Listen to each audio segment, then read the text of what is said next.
Scarlett O'Hara, the belle of the ball, fell in love with Rhett Butler before losing it all.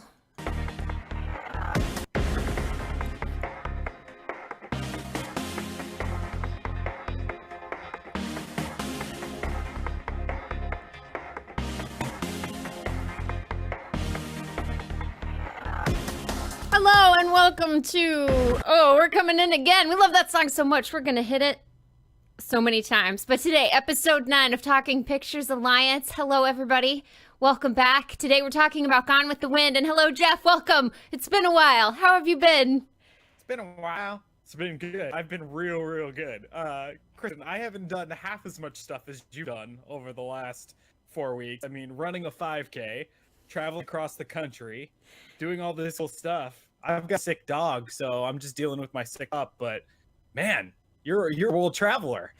It was busy, to say the least. My sister came in from Florida, so I took her across the state in this epic adventure. We went hiking, we ran a 5K together, and then after she left, we had a day of rest to get ready for a New York wedding.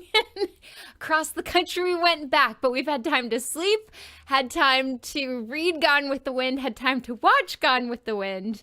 But before we get into this, you've been wowing, Jeff. You've been raiding. You're almost done with the first raid.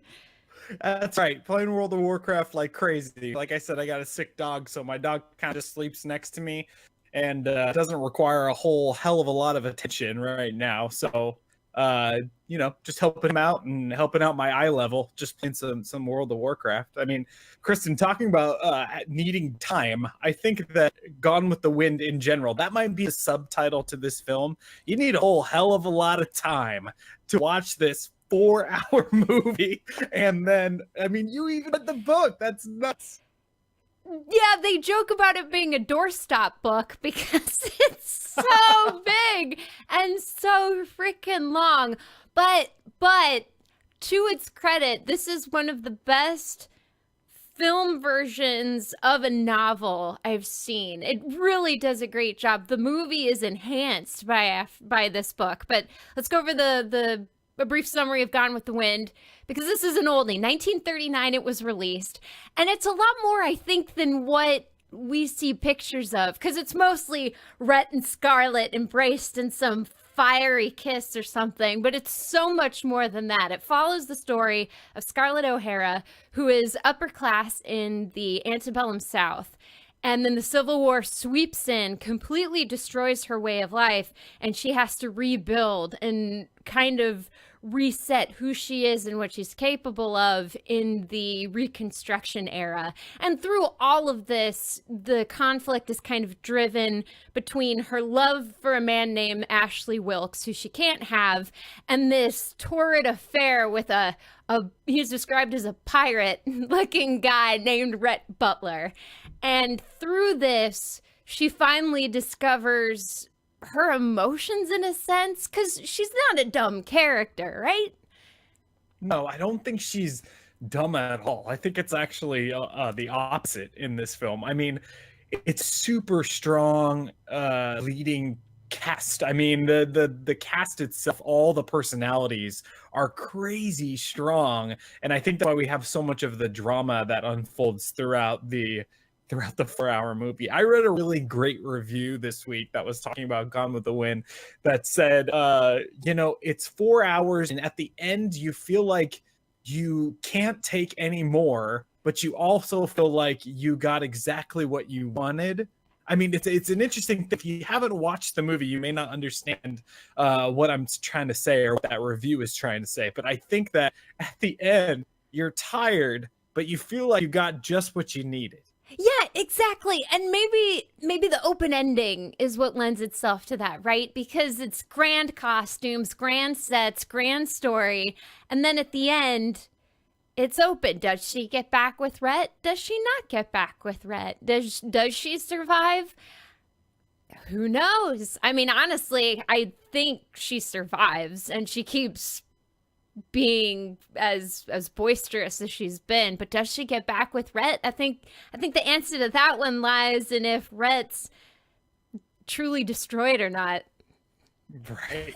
I mean, Yeah, I really agree with the fact. I think she definitely gets on with everything. I mean, she's super uh passionate person. I mean, you can see that in, and I think that this is something that I wanted to talk about. I think that shows in the performances in these classic films. Like 1939, the acting style is completely different than it is today. I mean, I think that's an obvious statement for a lot of people, but I mean, I think what we're going for nowadays is a more realistic approach uh to relationships and how things are in life. And we judge performers on how real they sound and how real they look and how real the story is. But in 1939 it was a different story, right? They're really bringing what they see, in my eyes, as theater to the screen. And when you're performing on a stage, and they're looking for realism now as well, but also there's a level of what I'm going to call over the topness that is added to these characters and to these performances. And that was the style. So some people may watch it and think, holy cow, this is like watching a soap opera, right? I mean, it's like watching that. But that was the style for, Oscar award winning films like Gone with the Wind. Now, the reason I'm talking about all this is because the passion really show. I mean, it's like 200% for these characters. They're showing their passions, all of them. And I think that, yeah, off of all of that, I think she definitely moves forward, because we can really tell what kind of person Scarlett O'Hara is in this film and how it all plays out. Totally. And I would argue that she's a very strong case for a strong female lead, because she doesn't read books. She's not book smart. She doesn't know everything. She doesn't even know her own emotions. But the stuff she goes through is really intense. She's starving at certain points. She kills a man point blank, just shoots him in the face, and then buries him outside so nobody ever knows. She starts and runs her own successful businesses because her husband at the time and then the dude she's in love with are just blind to how to make money. And it's so weird. So I guess juxtaposed to this whole she's not book smart and she's emotionally insane, would you agree that she's kind of a strong female, or is it one of those where at the time she was a strong female but nowadays we expect more? Oh, that's a really good question.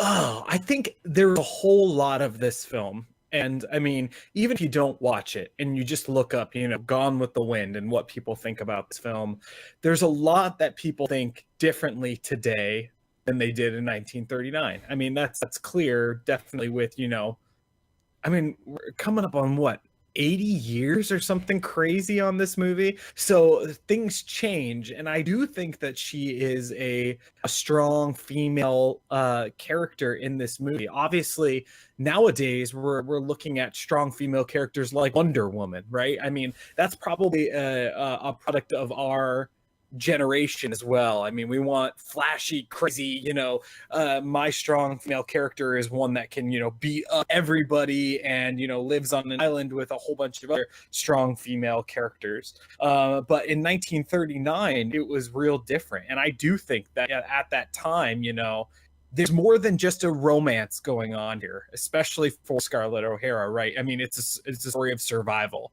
It's a story of, all of these crazy moments that happened to her, like you just talked about them all. So I mean, I do think so. What do you think? I do. I like her a lot. Because I think, unlike a lot of modern stuff, I think the whole strong female's kind of been, the net's too wide, because as I've grown older, I've realized you can't be good at everything. You should always strive to be better than you were, but there's only so much time, you're not going to be the best at everything. And I think that's kind of where it's been pushed. So I think Scarlett's refreshing in that here's a woman, here's the situation that she has to live in. Now, how do you survive and how do you flourish, right? And I think what really speaks to that is she becomes ostracized in her society. She does business with the Yankees and the carpetbaggers. And because of that, the old society that gets along with its own broken pride kicks her out. Like, they want nothing to do with her because she wanted to make money and she was willing to become lonely in a sense to achieve that. Yeah, absolutely. I think it can't be better said. I think that is uh, exactly what makes her strong in this position, doing what needs to be done. I mean, she's definitely, I mean, and then we see it in her relationships too, right? I mean, there are, just these famous scenes and things that happen in this movie where she is the one that is in control. Like, there are certain places where Rhett might feel like, it might feel like Rhett's control, but then it just completely flips over and Scarlett is in control of the situation and it all goes haywire, and that's really where it changes, where there are scenes where Rhett actually is in control of what's going on and you feel the tension of what's happening in this more because she's out of control. Does that make sense? I mean, that was a whole lot of words. No, totally, dude. You got it. And that's the main thing of their relationship is she knows she's beautiful. She knows she's socially adept and could win any man. But Rhett is the one guy she has no control over because he sees her for what she is, and she is no lady, as he so classically puts it.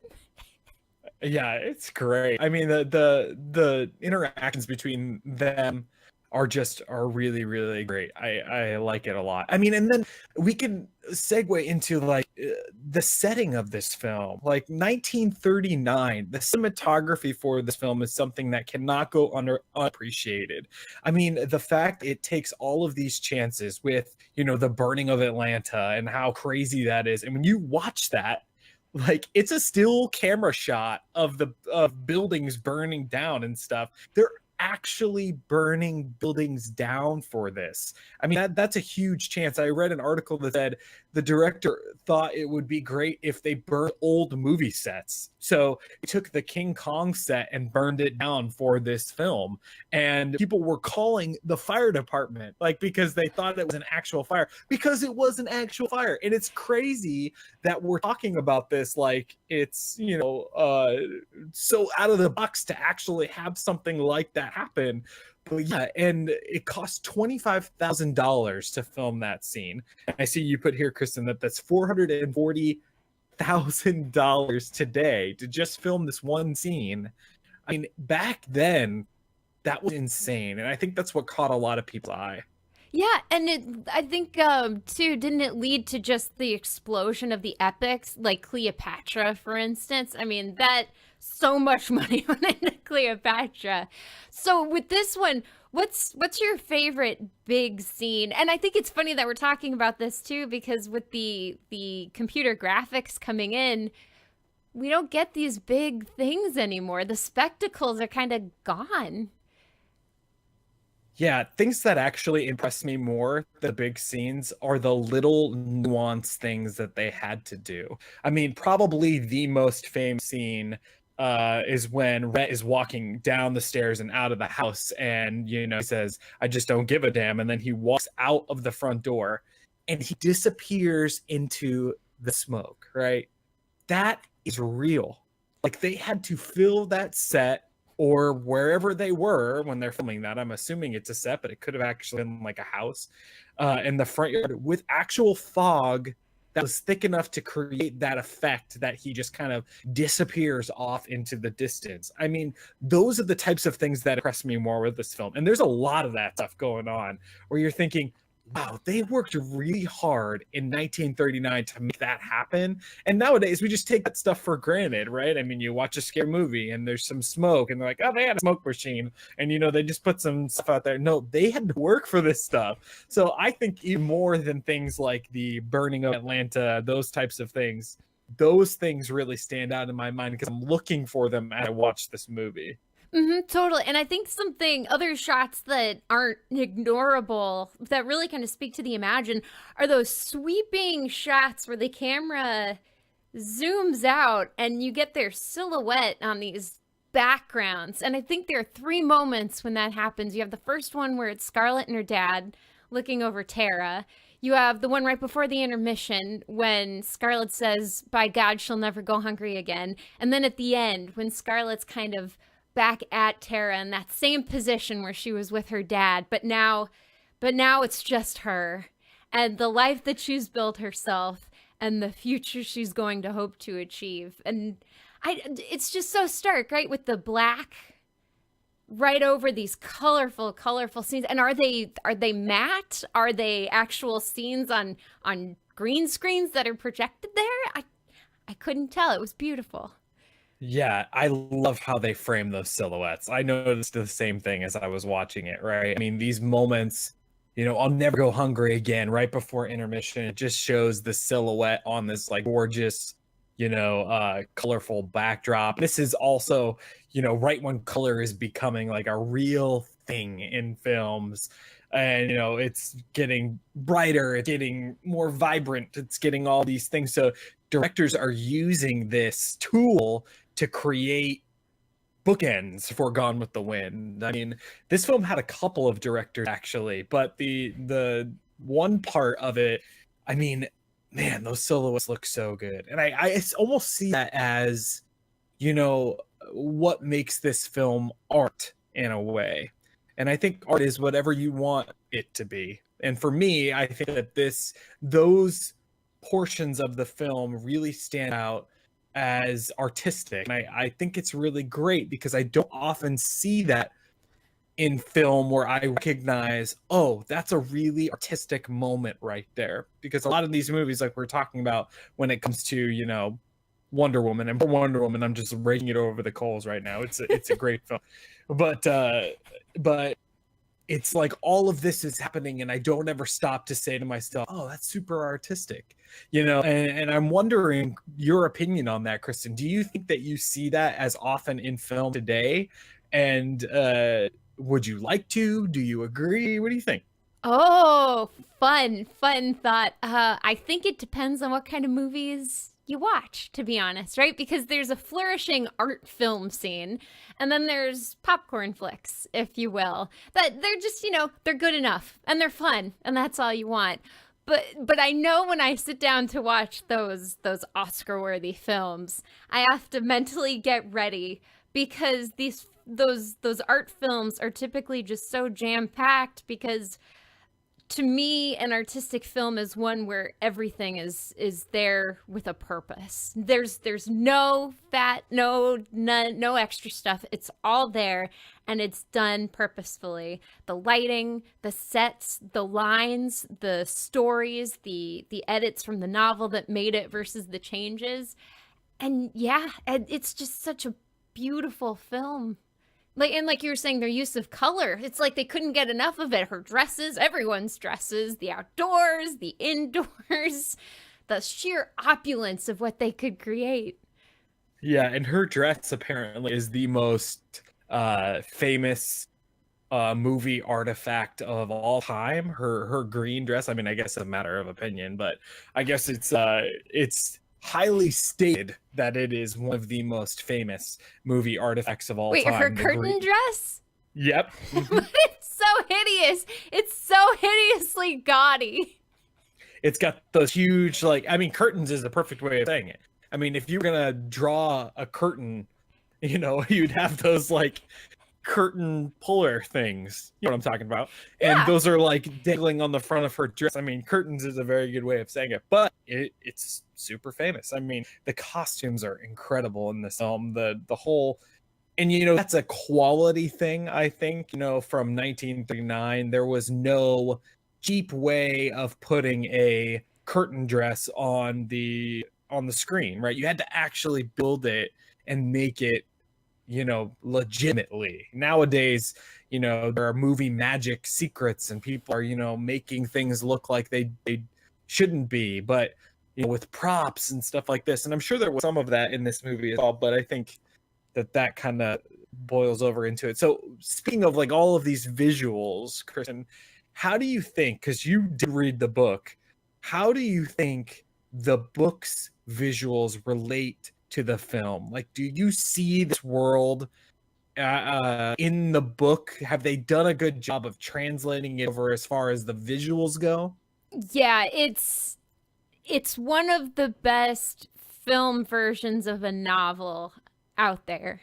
Hands down. I mean, from start to finish, even the changes they made totally work, but yeah, the visuals, the characterizations, the casting. There's not a single person cast in this film that didn't exactly match how I saw them in the books. And even the guy who played Ashley Wilkes, he hated his role. He thought he was too old to play this guy, but he was Ashley Wilkes, and I can think of no better guy at the time period than Rhett Butler, Clark Gable as Rhett Butler, because Rhett Butler in the novel is always described as this swarthy, tanned, piratey guy with small white teeth and a little mustache that he smiles. And there's a lot of focus on whether his lips are upturned or downturned based on how he's seeing through Scarlett's ruses. And it's beautiful to see that. And once you've read the book, you kind of understand the movie a bit better too. Yeah, so apparently this book was released at a time that was not too far away from when the film was released. So, I mean, people were all about this book. They had read the book when the movie came out. It blew up because of the book, like all of this stuff. I mean, you can relate it to stuff that happens today with these super popular books that become films. But this one is specifically, it didn't happen too long after the book was released. So, I mean, it's very interesting to see how some things never change when it comes to that. Now, I guess the question that is really lingering on all of this stuff is it is a product of its generation, right? 1939 was a different time than it was today.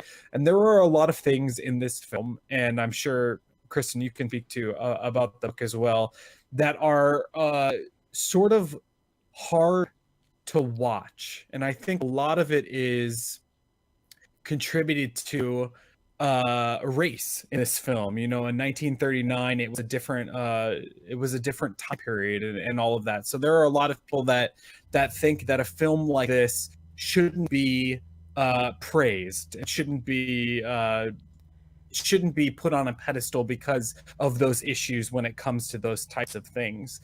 And I agree to an extent. I think there is a reason to watch this movie, and there's a reason to appreciate it, and there's a reason that it will be, and we'll talk about this more when we talk about if it lives on, stands the test of time. But I think that it also is a piece of history that we can look back on and say, in 1939, this was something that was, you know, different, and it feels weird. And I think that's what makes people uncomfortable about this film when it comes to a lot of those aspects related to race. Yeah, and you're not wrong, especially because this is a story about the Civil War from a Southern perspective, which I think can kind of be glossed over, right? Because the South lost. They're the bad guys to history. I'm not saying they were the good guys, you know. But how often do we get literature from the losing side that paints it in a more humanistic perspective? You get to see through the eyes of people that lived there and went through the sheer insanity that happened after or during Reconstruction, for good and for bad. And this comes from the author's stories from her grandmother and her grandmother's friends. And her grandmother went through this and would tell her all of these stories from the time period. And then the grandmother had friends who had fought in the Civil War and lived during this time period and told those stories as well. And from the history of the author, everything that I could gather it's a culmination in this book, is what it is. It is a collected chronicling of a generation's experience that I don't think should be ignored. Yeah. Yeah, and I think what is super important to remember as we talk about this is that it's that chronicling through the eyes of someone in 1939, right? And it's built for the audience of 1939, which, you know, I think it shows. It definitely shows in this movie, for better or for worse. I think it definitely shows. And I think that if we look at this film in that way, that I think that a lot of these things um, portrayed in this film are accurate portrayals of how people in 1939 saw what was happening in the world. And then you look past all of that and you start looking at the things that we've been talking about. We've talked about the cinematography, how this film was stand out from where films were at that time. You know, those type of things are things that are really, really great about this movie. And I think that the performances are great too. I think a lot of that has to do with just the age that this film came about. Exactly. And I think it's foolish of us to think that films produced now won't be looked at with the same scrutiny in the future. It's so short-sighted to think that we right now are above the people of 1939. We've made progress, sure, but there are still things people 80 years in the future are going to look back and go, wow, 2018, come on, guys. Yeah, I read all right, I watched, and this is gonna show my dedication. I actually watched an episode of The View where they were talking about Oh no, Jeff, no. That's right. I said The View. No. Where they were talking about Gone with the Wind. They were talking about this movie. It had hit an anniversary of some sort, and they were talking about the film on the show, and they had some really, really good points about you know, there are museums out there that can teach you a lot about things that, you know, weren't great, things that were really horrific and bad, and you choose to go to these museums and you walk in and, you know, you take it and you learn from it and you watch it and you see it and you soak it all in, and you're choosing to do that. And Gone with the Wind to them kind of falls in that same realm of it can be hard to watch for a lot of things, but if you're taking it in and soaking it in like we've been talking about, it makes it different, and that makes it it can be a learning experience and some really deep stuff. Actually, I watched the entire conversation on The View about Gone with the Wind, and I was like, you know, that's a really good point. There are definitely films out there that are, you know, worse than what's going on in Gone with the Wind. But I think that if we look at it like that, that's my opinion, that we can really learn from it in a lot of different ways. Yeah, totally. And we shouldn't be blind to the past, because that's how we fall into the same mistakes again and again. Those who don't, study history are doomed to repeat it. Immerse yourself in this. Understand both sides. Why did what happen? Trace it back. Study it. Understand it. Accept that it happened, and figure out how to be better and move on and you know, grow from it as a person and all of that stuff that history can lend us. Because I think the very fact that we're having this conversation means that society has grown since 1939, that people are bothered by what is happening in here. And I think that that's awesome, right? And it's doing exactly what you're talking about. It's showing that people are seeing things differently, as well they should, because we're all evolving as human beings and just creatures, you know? So enough of all this deep stuff. I just wanted to bring that up because I think it's a glaring issue related to Gone with the Wind. And, you know, I don't want us to just think that we're talking about, you know, the fog and the burning of houses, because we understand exactly what's going on in this film. But yeah. Yeah, there are definitely some subjects. And okay, so let's move on to something kind of tied to that, and that is how society has changed and how Scarlett is recepted or not recepted by the society she's grown up with. Because I feel, without understanding the Southern culture of the time period, that antebellum South, that Southern society before the Civil War completely changed it. A lot of the rules and things that happen in the movie seem silly. Like the rumor that Clark Gable's character, Rhett Butler, is disgraced from Charleston because he went buggy riding with a lady without a chaperone at sundown and didn't marry her? Disgraced. That just seems so ridiculous nowadays. Gosh, how many buggy rides have I been on?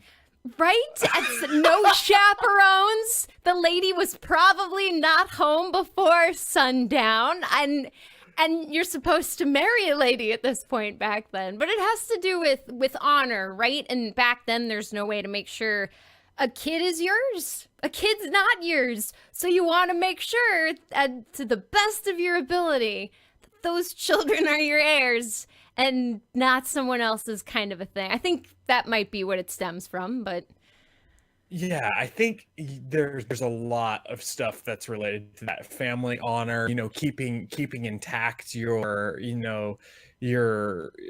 dignity when it was viewed as dignity was back then. And a lot of people still live like that today, and a lot of people don't. I mean, that's part of the evolution that we're talking about here. And I think that in 1939, when this film came out, it was closer to that kind of mindset than we are today in a lot of ways. So I think that watching this film in that way too is also, like this learning experience. And it's crazy. I mean, the conversation that they have at the top of the stairs about the baby and how, she says, it's yours. And then, I mean, it's a conversation that you might see on like Maury Povich, you know what I'm saying? Or Jerry Springer. Who I saw one time in real life, and he looks exactly like it looks like on TV, super rich. But that conversation, yeah, and that's what I was talking about at the beginning, is like some of this reads to the viewer as like a soap opera, like these soap opera-y moments, and it's just a test of time.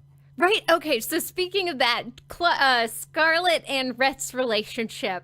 So it's rocky, but there's a point where there's no going back. There's no way these two can reconcile in the story that's being told. What's the point for you where you feel that that's it for Rhett and Scarlett? I don't know if I ever feel like it's gonna work out. I mean, I don't ever really feel that. I mean, is there a clear defining moment for you? I feel like she loses control. It's never good in my mind. I think so. My fan thing around this is when she falls down the stairs. And that's because the baby that they conceive is conceived on the night where Ashley's not in the bedroom. Like in the book, it's a lot more intense because he freaking tells her there's only going to be 2 of us in the bedroom tonight, and then like whisks her away into this crazy night. And that she gets pregnant from that. And so that could be the love baby, the one they both wanted together. And then he comes back and he's mean to her. And she, in turn, is mean again because they can't be honest with one another. They're both egotistical. They both love themselves more than the other. And then she falls down the stairs and loses the baby. And for me, I think because that child was lost, could never be.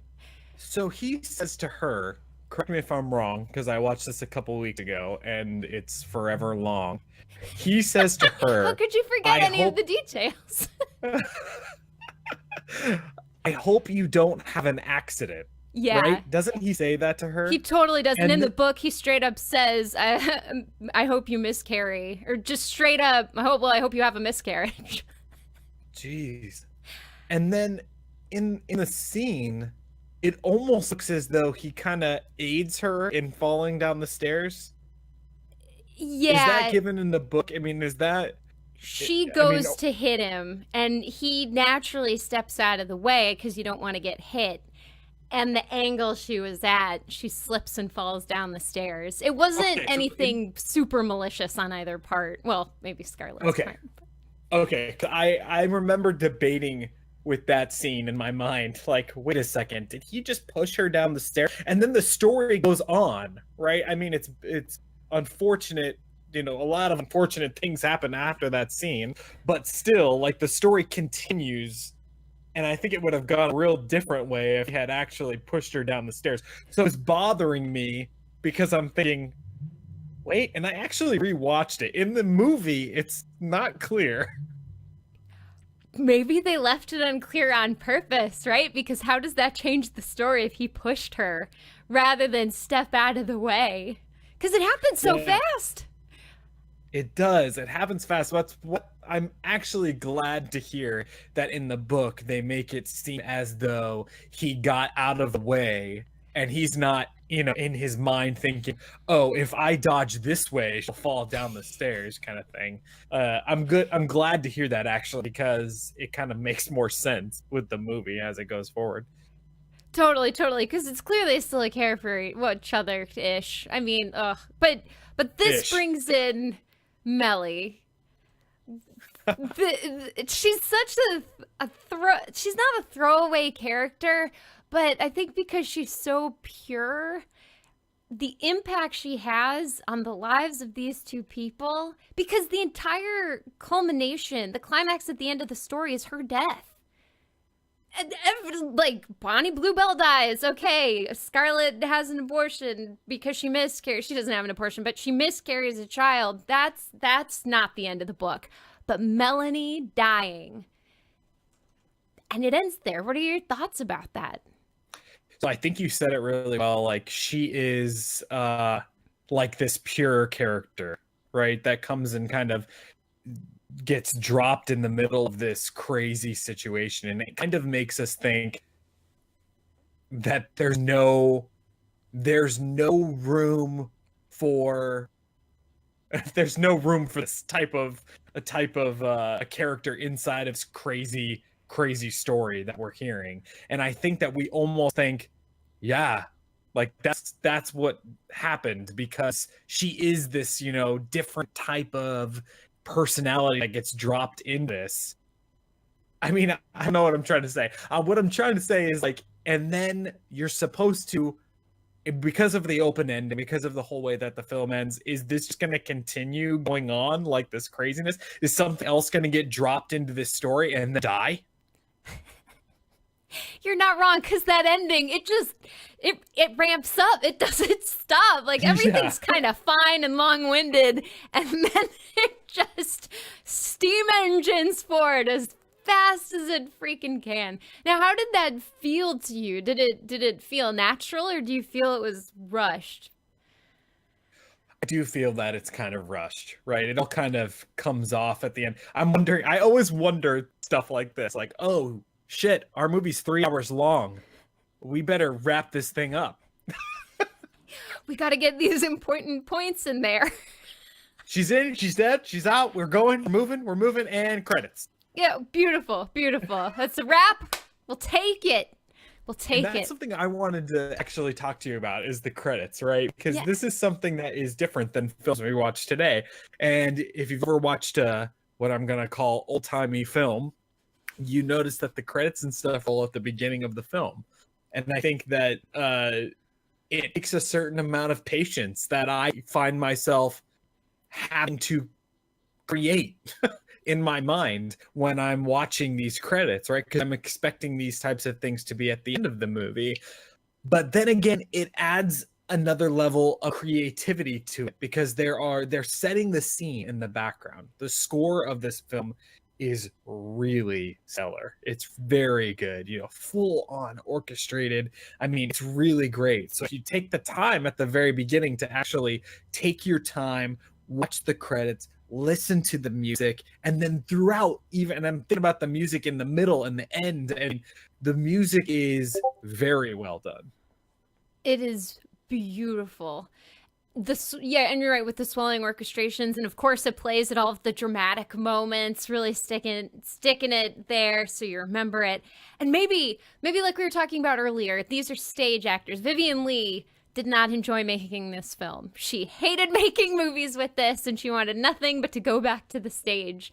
And so maybe what they do is it's like a playbill, right? So when you sit down to watch a play, you get a playbill, and inside of it are advertisements, lots of advertisements. But if you can get past those, you find the list of the actors, the cast, you find the musicians, you find little notes about the story that you're going to be seeing. So maybe that's kind of what it is the on-screen representation of the playbill, which got phased out as theater became less and less popular in favor of films, which became much more accessible. Yeah, I mean, it would be crazy to be in the very first film that ran the credits at the end. Like, I'm curious to know what the film even was. Keep talking, and I'll see if I can find it. Yeah, imagine if you are sitting in a movie theater and you're expecting the credits to roll at the very beginning, but all of a sudden the story just starts. And I'm curious if the director used that mechanism. Obviously, there were, probably legal ramifications, and everything had to be changed with how people were credited when they did these films. And I mean, it's just a nuts thought to think about. Because we see that in some movies. I've had that feeling before, like, oh, wait, the movie just started. Like, they didn't show who produced the movie. They didn't show any of that. It just starts. And it kind of sets you uneasy, and you can use that as a benefit for your audience, I would guess. Yeah, right. And it's the difference between going in with information, you know who the cast is going to be, so maybe you have a favorite you're keeping your eyes open for, versus going in blind. And movies nowadays, you can just go in blind. You don't have to know who's going to be in it. Maybe you're excited to see. I found the answer. So some films had some things at the end, such as Wizard of Oz, Mary Poppins, Oliver, and Failsafe. But the first two major films to contain extensive closing credits with almost no opening credits were Around the World in 80 Days, 1956, and West Side Story, 1961. Oh, interesting. And West Side Story, I never even thought about that. Yeah, that's a really interesting thought. I mean, film is changing. How is it going to change next? Who knows? It's going to take about 20 to 30 years, but we'll get there. Maybe we'll go back to practical effects. Who knows? I hope so. I really hope so. We've talked about this probably on every single episode of this show about how practical effects really just make the film, just that much better. I mean, I have a quote written down here. Roger Ebert noted, this is in 1998, that Gone with the Wind is still a towering landmark of film, quite simply because it tells a good story and it tells it wonderfully well. And I think that at the heart of all of this stuff, the movies that we love the most are the ones that tell a good story and tell it really well. And it sounds simple, but it's simple stuff in the end that just gets you to like it. I mean, you can watch what you call popcorn flicks, Kristen, and sometimes the story sucks and it doesn't tell it really well. And it's not, a movie that will live on in infamy like Gone with the Wind. It's those movies that do that just stand the test time. Yeah, totally. And then you have a quote above it, as few American films have, Gone with the Wind succeeds both as a historical epic and as an intimate drama. Kevin Thomas in 89. And that's what it is, right? We're in the South in the 1860s. I think it goes up to about because Scarlett's about 16 when it starts and she's around 28, 29 when it ends. So we cover this well over 10-year period, and through it we don't feel lost, we don't feel disconnected, right? Because what do we in 2018 have in common with someone from 1861? And the real truth of it is, we're humans. The emotions, right? The love affairs, the the struggles, as it were, those real human things. No human wants to feel hungry or face the fact that they may never have money again. They're going to be destitute because of something they didn't even want in the first place. Yeah. I mean, yeah, well said. All right, pop quiz question here. Oh no. This is probably we're not even going to be able to answer this question, but I'm going to ask it anyway. All right, you're casting director, and they're coming out and they're saying, all right, it is 2019. You're going to cast the remake of Gone with the Wind. Oh, dude. Scarlett O'Hara and Rhett Butler. I mean, I immediately see Rhett Butler as, because he's an older guy, right? I mean, and so he's in obviously, his 30s, yeah. Yeah, 30s. So Brad Pitt would be too old? Yeah. And it would need to be a guy with charisma. I mean, just so much charisma. Nat 20 levels of charisma. Nat 20. Yeah, all right, you know? So it's definitely, it's Chris Pratt. So we'll move on to Scarlett No, O'Hara. not Chris Pratt. He's not, no, okay. And it's not that I dislike Chris Pratt. It's the same reason I don't like the new Han Solo. Whatever his name is. I'm so bad I haven't even learned it. You're thinking of not Han Solo. That guy? Yeah, the new one.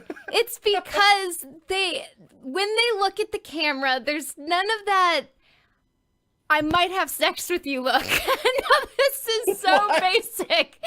But when Harrison Ford, he's got that suave, like almost animalistic look. Not quite. It's contained. All right, so but it'd totally give you a list. good time. Chris Pratt would not give you a good time. I have a list here of the best actors in their 30s, Kristen. You're going to stop me when I hit the nail on the head. Okay. Channing Tatum, No. Leonardo DiCaprio, No. Ryan Reynolds, No. Ryan Gosling, No. Jake Gyllenhaal. Maybe. Oh my God, Justin Timberlake is No. on this list. No. I mean, he's not bad. He's not bad, but no. Chris Evans, Orlando Orlando Bloom. Okay, Orlando Bloom maybe. I'd like to see his audition tape. Yeah, let's see here. We've got Joseph Gordon-Levitt, probably not. He's too young looking. Here's one that I might be able to get behind Chris Pine. Like I might be able to think that he could play. Chris Pine. Oh, you know Yeah. what? Yeah. Chris Pine, Eddie Redmayne, James Franco. That completes the list. I'm with you on Chris Pine. He did a fantastic job in Wonder Woman. He carried that thing as hard as he could, and he did awesome. Yeah, I think out of those people, we've cast that person. No, we've recast Clark Gable, which is no easy feat there. No. I think even adjusted to inflation, he's still the most earned man in Hollywood. He still brought in the most money. Okay, let's look at actresses. Okay. Actresses in their 20s is what I'm gonna put here. Good. My favorite actress, Jennifer Lawrence, is number one. No. She's not my favorite actress. That's No, I mean, she could be your favorite. She could. I'm not saying no, she's not your favorite actress. She could be. All right, I'm gonna rattle off a few more. Emma Stone, Anna Kendrick, Blake Lively, Amanda Seyfried. Let's see here. I'm gonna skip some people I don't think would even fit. Scarlett Johansson, No. Emma Watson. No. Maybe. She can't act. And Scarlett's got to carry the movie, Jeff. That's right. She really does. I mean, maybe we are looking at like Blake Lively or somebody like that. I actually really like her performances a lot. Blake Lively, Keira Knightley, and then to top it all off, Selena Gomez is on this list. So it's a clear choice of Selena Gomez. Let's move on. Selena Gomez. I mean, this Perfect. really tells that, these two actors have burned an image of what these characters are in our mind. And after talking to you and after hearing what the book is and how these characters fit the mold of the book so well, it's things like that that I think shouldn't be remade. I think that Gone with the Wind should not be remade because of that problem we just had right now. I mean, we took 2 seconds and looked at the biggest actors in the world that could fill these shoes. There are probably people out there that have never been in a film before that are Clark Gable. You know what I mean? Like, you could see somebody as Clark Gable, but they're not. They're not Han Solo. Like, they're not these characters that can step into these huge roles that are so iconic and literally burned in our memories. So let's leave Gone with the Wind where it is in 1939 and appreciate it for what it was. I agree. And that was a fun adventure, Jeff. That was a great idea. And I like you said, the Discovery. There's really no big name I would cast in any of those roles. The performances were just too good. And Vivian Leigh, she's so sassy, and she's got that angular face and that eyebrow raise that she does I don't know how many times in the film. That's right. My eyebrows are tired from just watching it. Right? I got some muscles going on there. All right, but I have some fun questions for you. What southern city would you want to say you were from? Your family comes from a southern city. Its history can be traced back. What city? New Orleans for sure. I was there. Yeah. I love that place so much. I love the people. I love I love it. I was there after the hurricane and I was helping, do rebuilding and cleaning stuff up and doing stuff. This is a great story. This is probably one of the reasons why I would live there. And we were taking a break and we were outside, like sitting around, not doing anything. And on a bicycle is probably like an 8-year-old kid on a bicycle that is riding by us, and his bike has a trailer, and the trailer and the bike has a pony keg with a sign that said $5 beers. Oh! Did you partake of this $5 pony keg beer? I'm not going to incriminate myself on talking pictures of the lion. Fair enough. So no. But yes, I did. How could you not? I mean, the people there are great. And, I met some of the nicest people, and I loved, the whole, and this is touristy, I know, but like the whole Bourbon Street and the whole ghost tours, and just, I loved it. I liked it. What about you? Savannah, Georgia, man. Just as New Orleans has your heart, Savannah's mine. And I went there for my 21st birthday celebrations. And it's nice. The best place because you walk on the river, alcohol slushy bars, giant candy stores, and then the houses. Dude, the houses. It's great. And this is something that maybe people don't know nowadays. Hollywood is not the center for film production. It's actually Georgia. Because of taxes and all of the ways that, tariffs work and stuff like that. I don't think tariffs is the right word, but because of that, a lot of the movies that you watch today are filmed in Georgia. For example, Infinity War, full filmed in Georgia. All of these movies are filmed in Georgia, and they just create sets around there. People think Hollywood, we make our movies in Hollywood, but it's not. It's Georgia. But where in Georgia? Because Savannah's not. Savannah. I think Savannah is not actually part of Georgia. It's its own little beautiful section. That's not part of Georgia. At least southern Georgia. Yeah. Northern Georgia is beautiful, but yeah, I think I don't know. I think they use the whole state. I really know, but like I blew my mind when I found that out. Their film production companies are insane in Georgia. All that stuff that you think would be in Southern California. Yeah, because you see at the end of films too, you see that made in Georgia, right? And it's literally the state of Georgia. Yeah, like you watch a movie and the entire film takes place in New York City, and then at the end it says filmed in Georgia. Like, all right. You know what? This can work. There, it's fine. It's beautiful. All right, and one more question for you, Jeff. You find yourself in a grand romance. What time period is this grand romance? This 4-hour epic. So easy? This is so easy for me. World War II. World War II.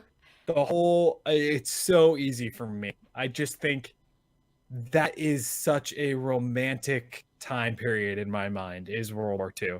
And I recently watched the film Atonement, which takes place during World War II. So when you asked this question, I thought it was really, really interesting that I had just watched this film. Mhm. I really like that movie. It's definitely a love story, romance, all of this stuff. It's shot beautifully.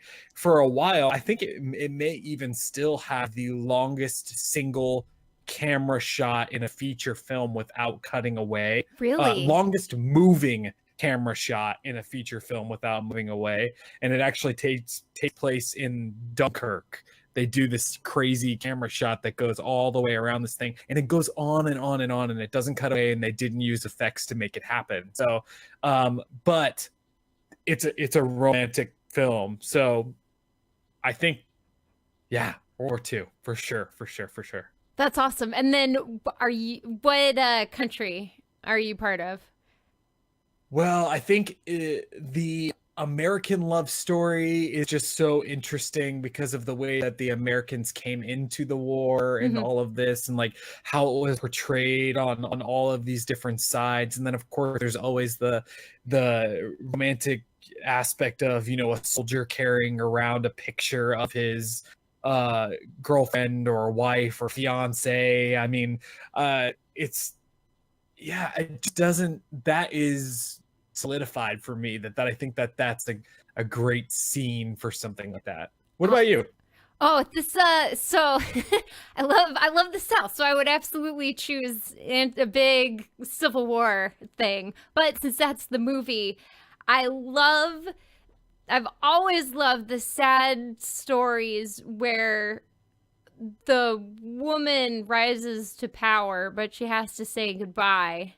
So, maybe there's like a Queen Elizabeth story that you make up. Maybe there's a Joan of Arc story that you make up. Something like that. It's not necessarily true, and it's a lot cleaner than it would have been, but Yeah, no, that's a great idea. I mean, there's so many opportunities. And isn't it fun how we're talking about this specific, the question was if you find yourself in a grand romance, and yeah. both of us are talking about situations where there is war and violence happening, right? I mean, we're not bringing up, well, I'm on a beach in Kokomo and, this kind of thing happens, because I think obviously it compounds the situation if something crazy like a war is going on. So interesting. The stakes are higher, right? Death is potentially there, and it's so easy to turn to war because death is everywhere in war. So you gotta have love to fight back the war. Gotta have love. All right, well, if you like Gone with the Wind, we have some great suggestions for you. I'm going to suggest Dr. Zhivago, another really long, epic love story. This time it takes place in Russia, and it stars Omar Sharif, I want to say his name is. Yeah, Omar Sharif. A very, very great actor who was in Lawrence of Arabia. So he's a ton of fun to watch. Read the book. It's by Margaret Mitchell. It's free online, free in the libraries. And The Patriot. Mel Gibson's The Patriot if you like American war movies. It's so comfy. It's such a comfy, you're like, I don't care what battle this is. America. It's so good. Even though our main roles are Australian, it doesn't matter. It's good. And if you're looking for a history to put yourself in a time and place and to learn more about the South, the Civil War, and Reconstruction, The Civil War by Ken Burns is one of the best Civil War documentaries, if not the best available right now. Yeah, it's the best. I mean, the Civil War Ken Burns is so... I mean, it's entertaining. It's great. It's all, a history lesson in this stuff. The Ken Burns stuff is awesome, but the Civil War one specifically is really, really good. I put a couple of old movies on here that I really like. If you get into the mood of watching this style of film, I mean, Casablanca is, Yes. so good. Yeah, I mean, you can't even. I like Casablanca more than most films. I love that movie. It's very, very good. I put Streetcar Named Desire, just another one of these films. that falls in the same type of category. And then I also wrote Atonement on here because it is a love story that takes place during a war, and it's got a very interesting twist to the way that the story is told. So it's definitely worth watching. Yeah. Oh, Benedict Cumberbatch. Do you think he could pull off Rhett Butler? I don't think that he has the handsome enough factor. Okay. Like I think there was a time if George Clooney was a good actor, he could have played Rhett Butler. Okay. But yeah. You know what I'm saying? You know what I'm saying? I know what you're saying, right? It's kind of like Scarlett. They're two very beautiful people. And to have beauty with incredible acting chops, that is once in a lifetime you're going to come across that.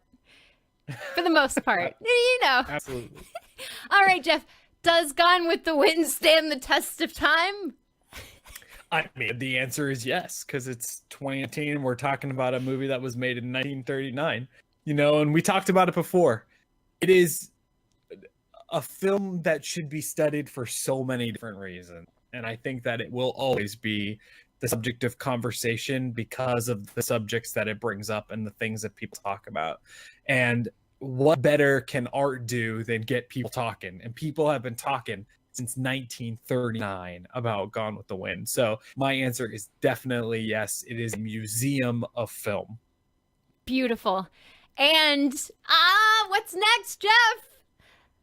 Oh, I just saw what you picked here. Oh man, this How is come gonna be 2 hours. This is gonna be good. Should we leave on a cliffhanger? Well, I mean, the cliffhangers weren't too bad in this one. And we know where we're going with this one, so it's not a forced one. That's right. This is a 12-hour film. Just kidding. It's Star Wars A New Hope. You can find Star Wars A New Hope on iTunes, probably on the shelf in VHS form in your house, DVD, or if you bought the super expensive Blu-ray set like I did, you can watch it in full HD glory. Star Wars A New Hope, doing a complete 180 from Gone with the Wind, but it'll be fun. But not quite right. Opera. It's a big ol' opera. It's over the top dramatic, crazy sets, revolutionized the movie world as far as we know. And a fantastic film. Love it. Can't wait to talk about it. We'll be back. When are we back? September 23rd. September 23rd, we're back with Star Wars. And if you'd like to share your thoughts, send them at TPAcast is the best way to get it to us over at Twitter, or email us, talkingpicturesalliance@gmail.com. Jeff, where can people find you? On Twitter, you can follow me at Mr. Jeff Reynolds. All the shenanigans with everything that's going on in my life are happening over there. Heck yeah, keeping us up to date about the raids and the puppy. The two most important Raids things. and puppies. I love it. If you're looking for me, you can find me at _Kristen Ashton _ Twitter and Instagram. As for this show, you can find it here, twitch.tv/Dream Destroyer, DRMDESTRYR, every other Sunday for more movie madness. Again, we'll be back September 23rd with Star Wars A New Hope. And if you'd like to support this podcast, head on over to patreon.com/TPAcast. And with that, Gone with the Wind is complete. Jeff, any final words? Frankly, my dear, I don't give a damn.